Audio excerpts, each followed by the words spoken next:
All right, let's let everybody in and welcome Andy, Tom, Bob, Joey. We are now in the after show. The people formerly known as the audience. That's what Steve Garfield gave me on the after show. Hello, Bob. Hey. Hello, Tom. Hey, Andy, how you Steve's doing, here. man? I'm good. Tom, you and I just connected. Yeah, that was great. Apparently, I just did a follow, which I haven't figured all this stuff out yet. So you did a real connection. So thank you. I did. It's there's a point in LinkedIn where you start to get closer to that limit, and if you can change the button Oh, connect to follow, but that's not for you. That's just for you. We're connected. I already connected with you there. yeah, that's great. I mean, I'm learning so much about this whole world. I'm a philosopher, Andy. So Joseph's been my introduction to. I was a guest on the show in July. Ah, And, What number were you? he Do you remember can't what get- number you were? What number were you, Tom? I have no idea. I could tell you if you want. Yeah. Yeah, I think he should know because we get to hear this enough, and we should know what number it is. I have two columns. One on my guests, and then the other one's on my mistakes. Well, my wife needs to know what to put on my headstone. So if you have a number, that'll help, I'm sure. Tom, you're in your own column, my friend. You, according to this, was guest 82. Yeah, I was thinking 83. So that's Wow. 100 episodes. Wow. That's really something. Best 100 episodes of my life ever since meeting you. And you know what? My wife just told me minutes ago, Andy, I'm saying this here so that you will get excited about this too. My wife just shoved a piece of paper at me and said, since you were a guest on CoronaTV, your book sales have gone up a lot. wow. Ah, there you go. Did she really say that? Yes, she did. She did. Hey, Leslie. Because mine have gone down for some reason. And I'm doing all that I possibly can to resist that. But how many copies of this can I buy is the question ultimately, Now, before you continue, you need to show Andy your notes. My notes. When I get excited, Andy, there's yellow, there's red, there's stuff in the margins. You kept us going. I think this is the first show that we've had both the word heuristic and a Benny Hill joke together within a few minutes of each other, which is pretty remarkable, but classic Joseph Jaffe somehow. Oh, what was the first term? I can't read my own handwriting. It looks like availability heuristic, but it's not. The availability heuristic. Yeah. Joseph, man, that was good. Yeah, that's important. That's actually something we all need to be cautious of. Yeah. That was ridiculous, that insight. I was like, wait a second, is he a content marketer or a philosopher? Well, it explains why people are so enamored by vanity metrics. They're just everywhere. Yeah, that's true. It's kind of obvious, I guess. I mean, we just, what do they say? Humans are poor cost benefit calculators. Yeah, we are not good at making good decisions. And that's in the same neighborhood of the old classic, I've got a hammer, everything's a nail. Right. That's another version of the availability kind of distortion that really misleads people all the time. I mean, it's funny because like I say, I'm a philosopher. I was a professor for 15 years and quit 25 years ago just to be a public philosopher. And, I've never really thought about marketing what I do at all. And that's not the reason I come to the after show every day or to the show every day. I come because these are just great people and I learn all kinds of stuff from guests like you and from the other characters you see here on the screen. But nonetheless, philosophers have needed marketing from day one. Otherwise, Socrates may have been given something nicer to drink than he finally had to swallow. We haven't really thought about that. We thought, we got this wisdom available. We'll sort of put it out there and people will find it. No, it's not that easy a thing at all. So people like you who come on and talk about things that I need to reflect on as a philosopher, it's just great. Thank you. It's a pleasure. This was a great conversation. And when did is this tradition? You always have this after show? I think I'm going to pin Mr. Steve Garfield to tell you about the after show. Yeah, tell us about the after show. I'm going to turn off the light. I'll be right back. I think that I told Joseph that the most important part of his show is that the audience, and that he needs to bring them in to be part of the, oh, this sounds like part of the conversation. But without the after show, you know, you're not allowing the people who are watching to be participants in it. And Joseph has such a brilliant audience, and everyone's so engaged and so smart. It would be like a waste to not have them contribute in some way. So, you know, he tried it and was, I think, Joseph, you can talk about this, of whether you wanted to keep it going or not, but I encourage you to keep this thing going. Well, that's what you did. You encouraged me to keep it going, and in a way, what it's done is it's also, in an indirect way, and I think this is exactly like Andy's point, right? With his comic book company, that the name, something, there's always residue. There's always something that stays behind that you can then take it and retool it and rethink it. And so, in a way, these Friday community shows now with 5 previous guests is a way to continue the conversation, right? Because I mean, if you think about it, what is marketing? Marketing at its worst is one and done, is this world of campaigning, the top of the funnel, right? That's why I wrote Flip the Funnel, because the funnel was old, broken, staid, linear, oversimplified, open-ended, you know, and so like I want, like, it, some of these conversations, it would be a travesty to never see Andy again, right? To just be like, well, thanks for coming on the show. I've done it. I've been a guest on 1,000 podcasts. I've never, ever maintained a relationship for the most part with any of those people again, because I didn't view it that way. I just viewed it as I served my purpose. I was the interviewee, you were the interviewer, and we're done. Right. But this isn't that. This just isn't that. It's, you know, as I said to you before, Andy, this was started as a way to help my fellow authors and speakers that were in the same boat that I was, my audience at home that was stuck in any way, and me, but not in terms of monetization, me in terms of the fact that I don't know what the hell I would have done, you know, from a mental health standpoint, a physical health standpoint, if I'd just been stuck all day trying to think about how the hell to replace my revenue. Yeah, we have to go off a ledge every day here, Joseph. But, you know, Andy, also, it's like Steve Garfield. Look at Steve. He's in his kitchen, right? Half the time I show up on the after show just to see what he's cooking. You know, he's always cooking and walking around the kitchen. The original, the OG video blogger, and we get to see all these intimate aspects of his life, you know. Look at Joey there on the sofa. Often Joey's kids will show up, his boys will show up, and we'll wave at them. So it's not just your formal deal, too, that you sometimes get with follow-up or community, which is really not community. This is kind of actually is, which is really refreshing. Well, what it's not is, hey, everybody, come join us with your questions for the speaker. It's not that. Yeah. Because everybody who comes to this, Joseph recognizes the value of the people who, well, as the people formerly known as the audience, Joseph. Yeah. That's what we are when we become the part of the show. And you know, Jay Rosen, the people formerly known as the audience. That's what we are. You know what, Steve? I've got to reach out to him again. The one thing about me is I never give up. Every time a potential guest rejects me, that just gives me even more determination to get them back when. And it's not like a vindictive thing, right? It's not like, oh, well, will you be like, I would tell you, I won't say who, but one of my first guests, a fairly big influencer, recently reached out to me and said, hey, like, when can I come back on your show? And so they're like little things that happen. You notice it is essentially when outbound becomes inbound. And when that moment happens, it's a beautiful moment that we should savor and we should celebrate, and we should never forget what that feeling is. But then, like, when I did my New Year's Eve show, Munif bin Break, I don't know who he is. I met him through LinkedIn. He started commenting on a few things. Maybe I wished him happy birthday. He ended up just coming onto the show. And he ended up being on the screen with me when we did the countdown.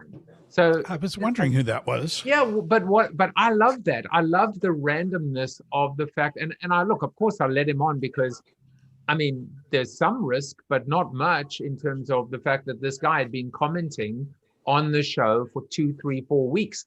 But this is the point. The point is this, Andy, you probably would, again, we're the same age, which is 30 years old, but we would remember the best way to ingratiate yourself and become discovered by a mega influencer was to read their blogs, listen to their podcast, and comment religiously, Yes. regularly, consistently, and not just gratuitously as in nice posts, but actually maintain that relationship. And what you realize, it's the same thing as what Murray Nossel, one of the previous guests, says.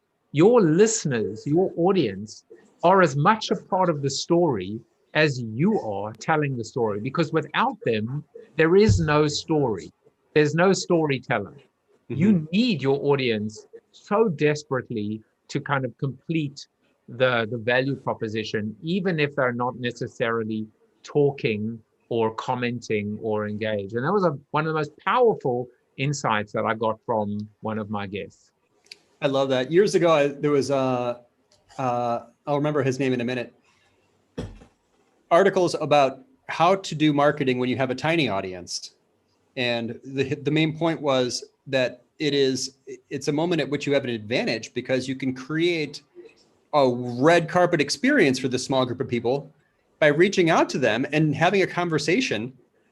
It's actually a golden moment when a brand is young or when an audience is small. And some marketers just get burned out. This isn't working. I'm not getting any feedback. My traffic is flat.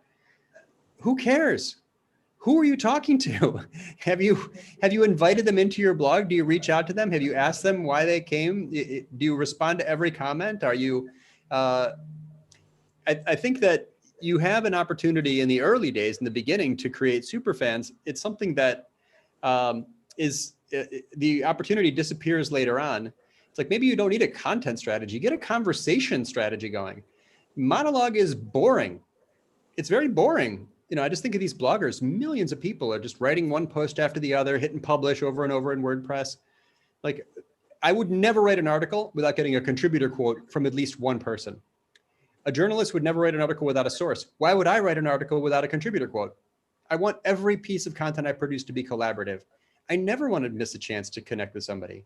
It's been years since I've written anything without a quote from at least one or two people. Steve, I met Steve at Marketing Profs. I said, oh, that's Steve Garfield. He's a member of the Marketing Profs community. They have an event. It used to be in Boston. Steve added value to that event by creating a format. It was a photography tour, right? Yeah. Took people all over Boston. Yeah, very well known for that. Added value to the event. Marketing Profs loves that. Steve's known for this, walking tour he did, a photography tour of Boston. That's how a lot of us met him. So you know what, Andy, this year at the Marketing Profs, they had to go virtual for the conference. So I said, you know what? They're going to need a photo walk, but virtual. Yeah, why don't I do one? So I went down to the Boston Harbor and I did the photo walk and I put it on video and I emailed it to him. I go, here you go. Maybe you might want to use this. I didn't ask for anything. Right. I just said, here, take this.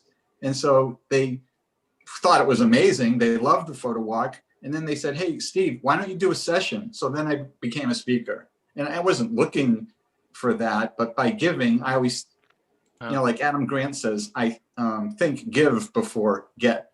So I just gave it to them. And then I was a speaker. I had a whole session. And the intro to the session was my pre-taped video walk.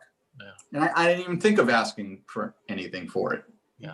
I never would have known about you otherwise if you hadn't had that spirit of generosity and collaboration and community.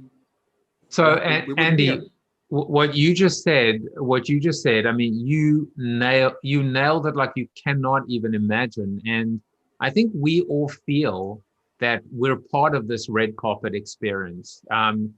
It confounds us sometimes why there aren't 100 people on the after show. Forget about 1,000, 10,000. Why there aren't even 20 people on the after show. But I think every one of us realizes that when that happens, it's not only be careful what you wish for, something will be lost, something will die. And so my goal, and I think about it every day, is how to maintain this intimacy with these people. Every single person on today, every single person is part of this unique experience. And I've always been fiercely motivated by never becoming the enemy, which is a broadcaster. It's why when I wrote Join the Conversation, I said the book is called Join the Conversation: How to Engage Marketing Weary Consumers Through the Power of Community, Dialogue, and Partnership.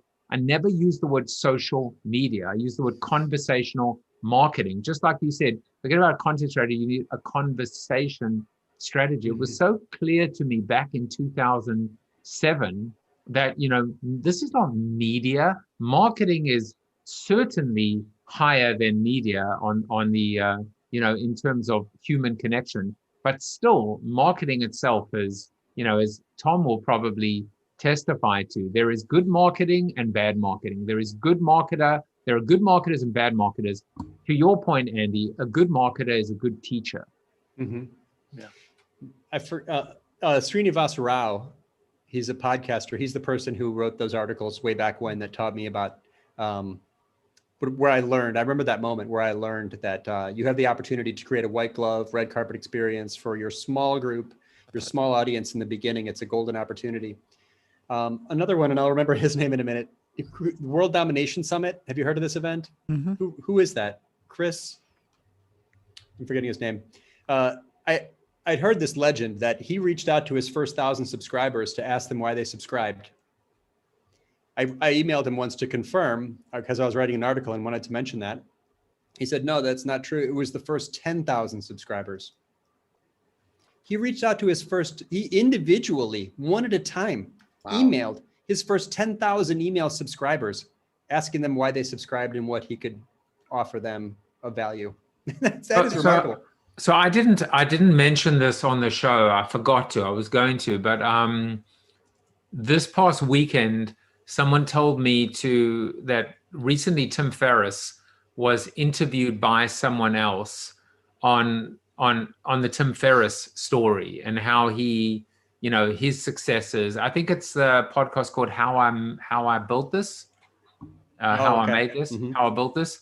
And, the thing that is so similar to what you do, Andy, in terms of even like your fitness goals, Tim meticulously wrote down every single kind of post-mortem of every sale, of every pitch. He wanted to know what he did well, what he didn't do well, what he could do better on. And it's exactly that point, right? It's almost like OCD, right? It's almost that, but it isn't. It's the ability to have the discipline to study, and it's not even analytically, but it's to study every single transaction and recognize it's part of that, of that elbow. And you're doing it with your life professionally, you're doing it personally. It is the most important thing. It makes me think like I should say, like, was this a good show or bad show for me? This was a great show for me. I mean, it was a great show for me because half the things I even thought we would talk about, we didn't. And it was just a natural conversation, and I felt joyous. I felt happy to be here. Not that it was the opposite of pulling teeth, right? This was pleasurable. This was, so like I should be able to say, well, how much of that is my guest? 97.3%, but what else? Why was this such a good show? And conversely, when the show is bad, work out exactly why it was bad. But I'll say one more thing, and then I swear I'm shutting up for the rest of this after show. Verbal diarrhea is going. We are always so focused on the stuff we did wrong, the criticism. Yeah. And I almost feel like we do better to rather study the shows that are great than the shows that are bad. Because the shows that are bad, it's, everyone has a bad day. But the shows that are good, that's where we should, if we have limited energy and time, that's where we should put our effort. One thing that made today's show so good is how you started off with a topic that's of such universal importance, that topic of failure. Because it's not like you're talking about something that, well, most of us have never experienced that. I mean, what's interesting about that? You're talking about something we all experience. Mhm. And I think, Joseph, it's never a matter of what shows don't work. It's a matter of what shows work even better than the others. And the ones that I've noticed since July, since I've been involved since July 21st, it's the shows that start off with something of genuine human importance that really tend to go into the stratosphere. And you being honest about your own failures, not just honest about them, but kind of showing the rest of us how that can become a different doorway into a situation, like an interview situation, like a situation where you're pitching something. I'm getting ready to pitch my 31st book. Wow.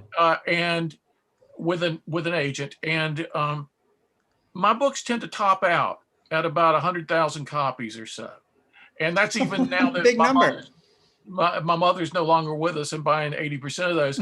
But I'm looking to break through that ceiling. I've only had one book break through that ceiling and kind of doubled or tripled the ceiling, but I haven't had any book reach as many people as I would like to reach with the wisdom I try to bring folks.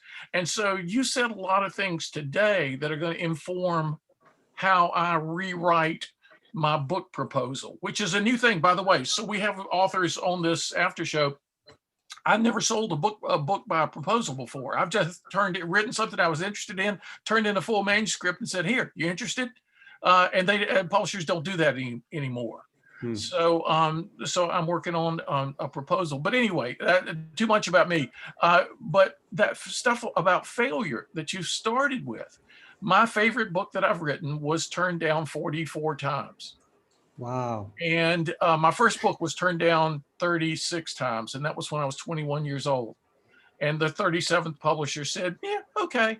And then I started getting checks in the mail. I thought, wow, well, this is interesting. So just bringing up that topic today, it was something we could all relate to. It was a great way to start. And it's something that most of us don't either make the opportunity to talk about our failures. And we think ours is unique and that it's all my fault, or, then you do that self-talk.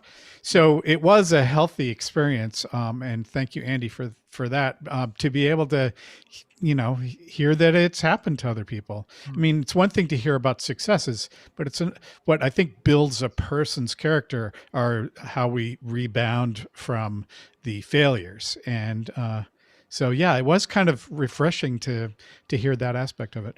And the other thing I just wanted to share, and everybody, all the normal people that are here, have heard me say this before, but what I'm always impressed by is the brain trust that comes to the after show. And so we've just spent an hour listening to you, Andy, talk about what's going on. And that it never seems to go away for me. It's like you can't unsee something. And so as your ideas and insights are shared and I'm able to integrate, I'm going to try that thing that Andy was talking about and see if I can make that work for me. So it goes on. And what then I find happens is I see people who I go, oh, they need to know about Andy. They need to know this. And like somebody said in the show part of it today, business comes 3 years later. You just never know how you're seeding your field. And so that's one of the things I like about the after show and just the brains that are here and the diversity that's here. And we're working on that even more, is just our ability to look at the guests' situation from our unique perspective, and having just spent an hour sort of getting some insight from you. So oftentimes I find we come up with some really great ideas. And I really know when it happens when the guest goes like this. Yeah. And you can see him taking notes. Then I know we're doing our job. So the after show is just such a great, refreshing part of the experience of having spent an hour with somebody and virtually. A lot of us have communicated with each other outside the after show. Yeah. Since Tom and I spoke this week. Last week. Bob and I spoke this week, and Leslie and I are going to talk soon. And Joey, that's sitting there so quietly. Joey, you're self-disciplined. I know. And yesterday too, he didn't say a word. Yeah, that's right. But I'm he's just listening to all you smart folks. So he's trained in Eastern philosophy and martial arts, so he knows how to be quiet and stealthy. But he shared with me his book manuscript. It's going to be this amazing book that's getting ready to come out soon, where he really describes his life failures as well as his life successes in such a brilliant way that you say, wow, okay, this is how we get to where we are. Because we never hear that we're in this culture of the rich and famous where people are introduced by their highlights. We see the highlight reel, right? We don't see the failures.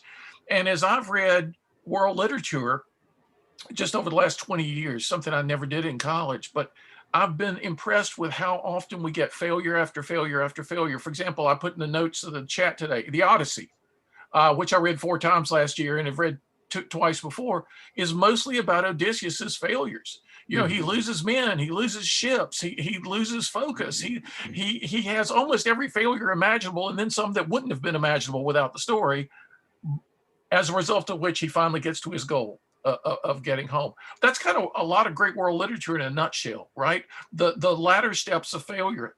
And we don't typically think of them like that, but they're steps of a ladder we have to climb up to get to the top. And so, yeah, that was just a great part of the discussion today, but there was so much about what you brought to us today, Andy, that we're all sort of telling you about the after show, which we don't typically do. This is not a typical conversation on the after show about the after show. We're being meta today because you're one of the guys that we'd love to see come back. Oh. I am honored to be part of this. I'm late to the game because I didn't know about CoronaTV until more recently. When I started going into it, I was on Martin Lindstrom's episode, and he said something that just summarized so much. He said he travels the world looking for cultural and emotional experiences that reveal the need for a brand or a need for, an unmet need. I think that coronavirus, isn't this perfect? No. A conversation, the after show. This feels to me like a really important piece here because it's what's missing right now. We are stuck. I'm in a 4,000 square foot office. I'm the only one here. Every room except this one is cold and dark and empty. I leave the heat off. It's just a big, when I leave, I'm in Chicago. It's so dark. I use the flashlight on my phone to get to the door. We're trapped, but I don't feel trapped. Yeah. I feel like I'm part of something. I'm in a conversation. So this is, I think, this is exactly what Martin was talking about. Joseph, what you've done here, bringing people together, there was a statistic I saw also related. Content Marketing Institute does a survey every year. Has your B2B organization established an online community? 68% said no. Wow. Seriously? Most people don't even try. Mighty Networks, I don't know if anybody's familiar with it. Just a quick aside, I won't get into it. You can look into it yourself if you want, but there are some interesting platforms out there, and Mighty Networks is one that I got connected to through Brian Clark and all those folks. And it's interesting to have a place that's much more secure than Facebook and much less commercial. I find it, they keep drawing me back in, and it's hard to switch platforms. It's hard to sort of start over, but I think the value of community and having a place where you can connect, not unlike this, is so important. And I'm floored that number is so high that didn't do it. Yeah. I just would have thought we were farther along on that timeline. Well, I think that's basically where it comes in. Annie, it was great to listen to you today, and thank you for all of it. I think that I grew up in the creative space, and we talk about technology and metrics and analytics and research. And I always used to say that all of that is the plumbing and that the creative is the water. And if the water doesn't taste good, it doesn't matter how you got people there, right? And I think that most brands, the reason they may not have communities is because the brand sucks. So it's the same reason I would hire you. I hired a guy off this show because he was a super nice guy. And he's become my executive coach from the executive positions I used to hold to being a content provider, writer, and a upcoming podcaster. And I'm doing the same thing that Tom mentioned. I wrote a book about all my failure, and it's called Joey Somebody, The Life and Times of a Recovering Douchebag. And the whole idea, I love it. Thank you. So the whole We all idea do. was I had a very successful career, and it was mostly because I was masking my insecurity with arrogance, and arrogance works in our society. And so what I find myself attracted to, as an example, is I would hire you as a content marketer, not necessarily just because of what you put up, which was impressive, but you're a nice man. It's the same thing reason I hired Brian Kramer, who I met on this show. Oh, And I think that's a big piece of what I'm trying to do on my podcast. The first guy that I have as a guest, which is this Friday, is a super nice man. He talks about his insecurity. He talks about his anxiety. He talks about binge eating. He's a successful Hollywood writer, but if you read his articles, he's just mocking himself the whole time. And I have 2 little boys, which Tom mentioned also. And the men that I want to introduce them to as leaders, as people they need to look up to, are guys like you, guys like Tom, that are not full of ego. Like me, I was so full of ego, and I was so full of me that I don't want my little boys to act like I did growing up. And I think that that's a big thing that's going on within the business world. If you're a dick, it doesn't matter how good your content marketing is. It doesn't matter how good your marketing is. You're just not someone that people want to connect to, right? And I think that's the big piece that I continue to see the thread with everyone that Joseph has on his shows. They're nice people and they care. And the fact that you can admit failure, that's also a big testament to who you are. Mhm. And that makes me want to engage with you, right? As opposed to someone who comes on and talks about how great they are, which is typical of most dudes. And that's what I think is most refreshing about a lot of the folks that I've met here. I've become friends with Steve and Tom and Bob and Leslie and Steven. And it's been awesome because I've been on the show, I don't know, 10 months. I mean, I started watching it right away with Joseph. And I was a guest, I think in May or something, which Joseph was trying to help me promote my book. And it's been an amazing community. And I'm just happy to be here. So thanks again for everything today. It was great. Yes, number 31. Yes, number 31. I finally beat you in something academic, Tom. I'm higher on a list than you. Yeah. I like Joey. to connect these dots to sale. I mean, Joe mentioned I do sales training, and so much. Sales lady, you've done it again at 32 minutes and 46 now seconds. she jumps in. You and Joey, you know that I try and be very diligent with 30 minutes, but I can never say no to you. So I'm going to go go for for the last word. I'll make 2 comments. I mean, the overlap between sales, marketing, and education training are just incredible. So much what you say in marketing applies to sales, applies to training. So the skill sets and the needs are so universal, which is, to me, I mean, one of the best things I've gotten from the show is seeing the sort of the connecting the dots around a lot of things. The comments about failure, I remember very early on, my dad was an executive IBM. And when I started, I guess wasn't that young, I was probably my first job and trying to talk to him about success. And he explained to me that the most successful people at IBM had to have at least 3 failures, the top level people, because if they watched how you recovered and how you dealt with failures. Yeah. And that was the key to rising up in the ranks of IBM. It was just to hear that from my father, who lived through it and was doing things. And he told me one of the projects he worked on, which was considered a big failure, but it did cause him to rise more in the ranks. It was just fascinating. So hearing this, so important. The last comment about, asking people why they watch your show or read your blogs or whatever. I ask salespeople all the time, why did your clients say yes and agree to your proposal? And they go, I don't know. And it makes me crazy. And I'm like, always say, you don't know why they said yes? And I swear, and I'm not exaggerating, it's almost 100% of the time when I ask my students this question, they all can give me no. Oh, it was a best price. I said, no, that's not the reason. What's the real reason they said yes to you? And it's mind blowing. So that your comments about understanding why people want to participate is, in any way, whether it's reading your content or you're getting your proposals, is getting the agreeing to the book transcript. It's all the same. So thank you. This was a wonderful show. Thank you. Sales lady, you are the last word. I like you having the last word. Okay. I do too. Andy, thank you so much for your time. I will send you an email with links and stuff like that. Today was interesting, obviously, because there was less pre-promotion or advance notice. And so, you know, normally post, a guest has the choice if they want to share it or not. Post is always easier for a guest because sometimes you come on the show not knowing what to expect. And obviously, if you like the show and the appearance, it creates like a different thing. But I'll let you know how it goes. And just to everyone else, thanks. And I will see you guys. It's my anniversary today, so Oh, yeah. Happy anniversary. thank you. So I'm going to go and try and just get all the post-production done, so I can go for dinner tonight. But I will see you guys back tomorrow. Where are you going for dinner?